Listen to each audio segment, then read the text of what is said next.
Hi everyone, this is Susie and welcome to my YouTube page.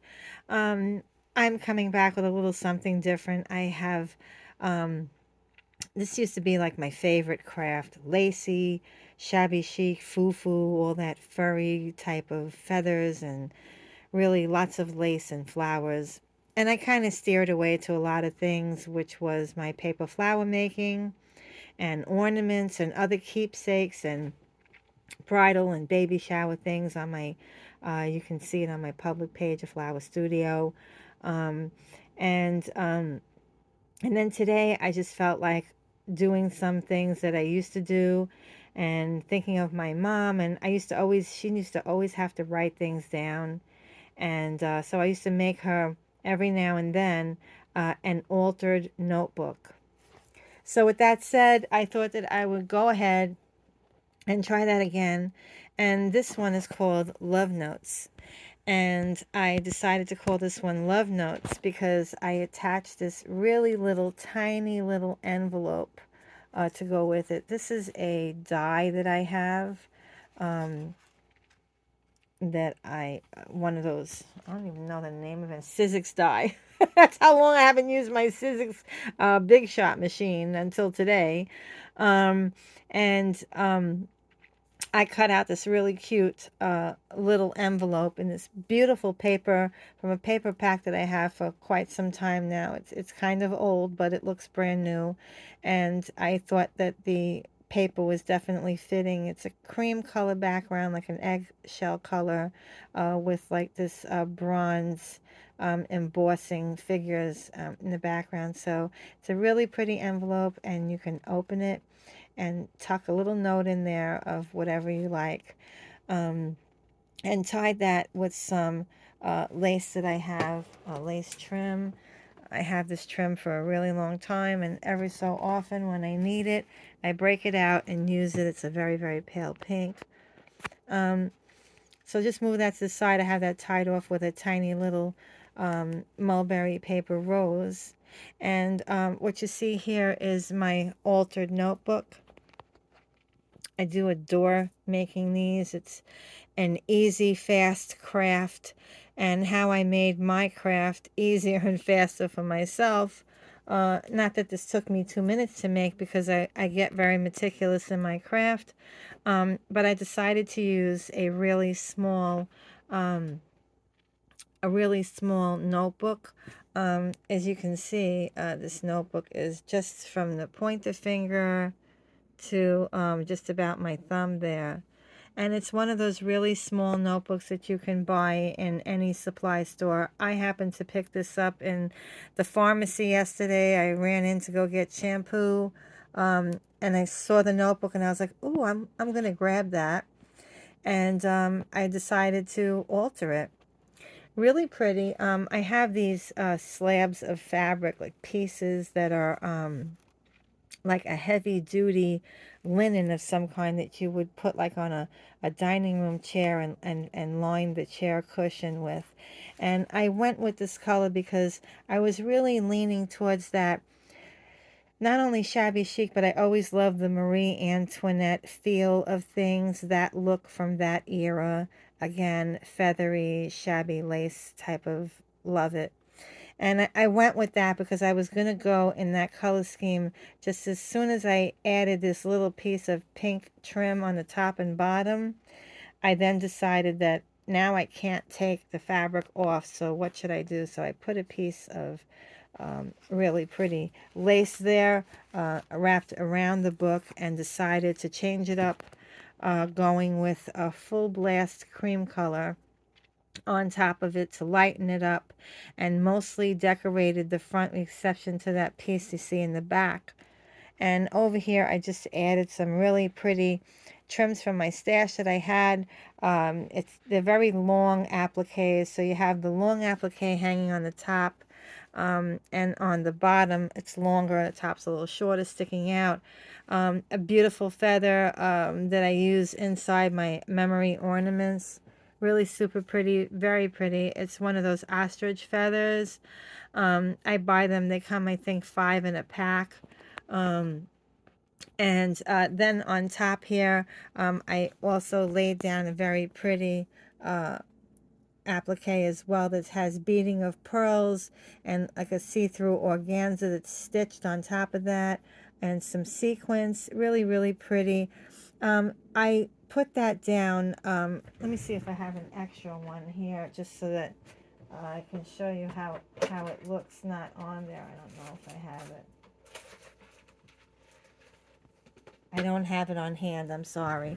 But it's really pretty. It's kind of like a round top, and then it comes down to a point on the bottom. So instead of it laying it upright, this way, I decided to make it diagonal. So I have it going on an angle where the very bottom of the applique is going to the corner. So I kind of just adhered that down. I use little drabs of hot glue. Actually, it's the Gorilla Glue that I use in very small dabs, so that I know this is not going anywhere. The feather is also adhered down. Then I made these really pretty little rosebuds in like a mauve color, just to brighten it up a little bit. I've been making a lot of those like this, like on the side. These are like little gifts for people. And nothing crazy on these. They're very small.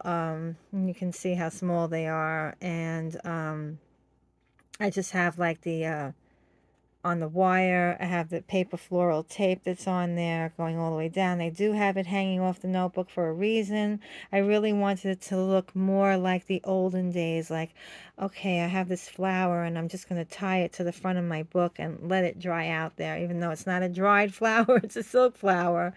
But I wanted it to have that kind of feel, like this is tucked away in someone's night table, and every time they have a moment or before bedtime, pull out this really elaborate looking, overly done notebook and write down their day story, a diary, or how they love someone, or a secret. A lot of people used to use diaries years ago, and they would write down secrets and things, and you'd never know anything about, like the movie Madison County. She wrote everything down, and when she died, that's when her family, her children, found out what her life was like that time when her husband took them on a trip, and the affair that she had with Clint Eastwood. I don't know if you've ever seen that, but anyway. So then I used some of this bridal netting that I have, the tulle. It's shimmered a little bit. I cut a few pieces of that, twisted it around the flowers, and then I tied a piece of raffia to underneath here, because I wanted something rough behind it that would stick very tightly to the lace. And that's what I did, and it did adhere very well.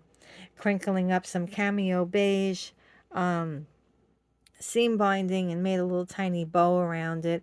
And then I have a lavish lace piece of left over from a project tied also around that, which was one of my favorites from Lavish Lace. Is so pretty. It's like a scalloped, and it went perfect with this. And I had this little piece sitting on the side, and I haven't really been crafting a whole lot. Just been so busy with other things that I wanted to hurry up and get right back into the swing of things. So getting back to the flower, you can see it's kind of, I use a softer gauge wire with this one to purposely make it look like it's kind of wrinkled a little, or bent a little bit on purpose to make it look like it's been sitting around. I was actually going to do the avocado dyeing on these laces, but I just chose to go with what I have now, because sometimes I don't really like the way the pearls change color, and these are so gorgeous pearls that I just really wanted to enjoy seeing the sequence in that little bit of pink shimmer and white, and the pearl white. I love it. And I decided way back when, I'm sure they had some type of clasp or rubber band rope that they tied around. But in the Susie world, I did some of this seam binding, very long, so that there's a very long bow tied in. I decided to crinkle up again some seam binding, purposely having the edges of the seam binding frayed. That is on purpose. I didn't want it to be perfect. I want it to be looking like it's there a long time. Not aged in color, but just in the prettiness and the use of it, that some of the ribbon would be shredded. And on the edge of both,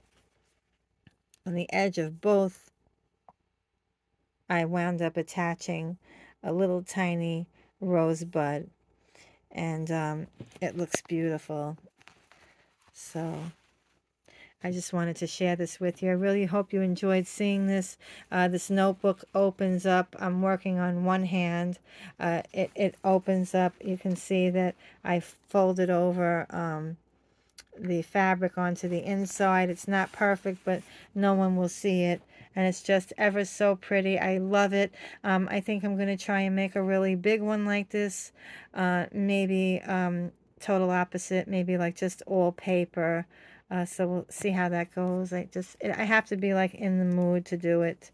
So, and again, this cute little envelope, really adorable.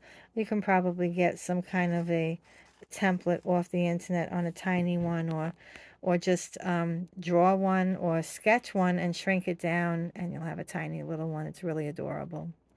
Okay, you guys, thanks so much for tuning in today. I really appreciate it. Please like and share. I'm trying to have my page reestablished again.